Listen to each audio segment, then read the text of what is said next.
প্রাথমিকে আবারও বৃত্তি পরীক্ষা চালুর পরিকল্পনার কথা জানিয়েছেন শিক্ষা উপদেষ্টা ডক্টর চৌধুরী রফিকুল আবরার। তিনি বলেছেন, জিপিএ 5 পেয়ে অনেকেই বিশ্ববিদ্যালয় ভর্তি পরীক্ষায় পাশ না করায় আক্ষেপ জানিয়েছেন তিনি। প্রাথমিকে আবারও বৃত্তি পরীক্ষা চালুর পরিকল্পনার কথা জানিয়েছেন শিক্ষা উপদেষ্টা ডক্টর চৌধুরী রফিকুল আবরার। সকালে রাজধানীর মিরপুরে প্রাথমিক শিক্ষা সপ্তাহের উদ্বোধনী অনুষ্ঠানে কথা জানান তিনি। একই অনুষ্ঠানে নিজ বক্তব্যে বাণিজ্যিকরণের ফলে বাংলাদেশের শিক্ষার গুরুত্ব কমে যাচ্ছে বলে মন্তব্য করেন প্রাথমিক ও গণশিক্ষা মন্ত্রণালয়ের উপদেষ্টা ডক্টর বিধান রঞ্জন রায় পোদ্দার।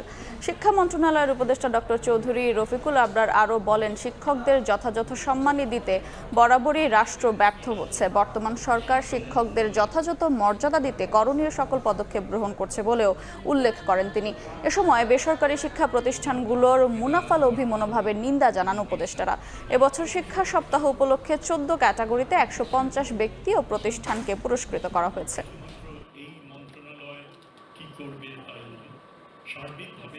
বৃত্তি পরীক্ষা সেগুলো আবার নতুন করে ইন্ট্রোডিউস করা যায় কিনা এগুলো আমরা দেখছি। সো এই বিষয়গুলোর মধ্যে উপবৃত্তির কথা হয়েছে। এখানে আমরা দুই মন্ত্রণালয়ের যৌথভাবে বেশ কিছু কাজ আমাদেরকে করার সুযোগ রয়েছে এবং ব্যক্তিগতভাবে যে অ্যাডভাইজার সাহেব ওনার সাথে আমার ভালো রকমের একটা আমাদের বোঝাপড়া আছে এবং আমরা আশা করি যে এই ধারাবাহিকতা প্রাইমারি থেকে যে সেকেন্ডারি, হায়ার সেকেন্ডারি, টারশিয়ারি চলমান যে একটা প্রক্রিয়া সেটা আমরা খুব ভালো মতো আমরা এফেক্টিভলি দিতে পারবো। শিক্ষার একটা মুনাফার ক্ষেত্র হয়ে উঠছে এবং এই দুইটা বিষয় হচ্ছে গিয়ে আমাদের শিক্ষার উন্নতি না হওয়ার সবচেয়ে গুরুত্বপূর্ণ কারণ।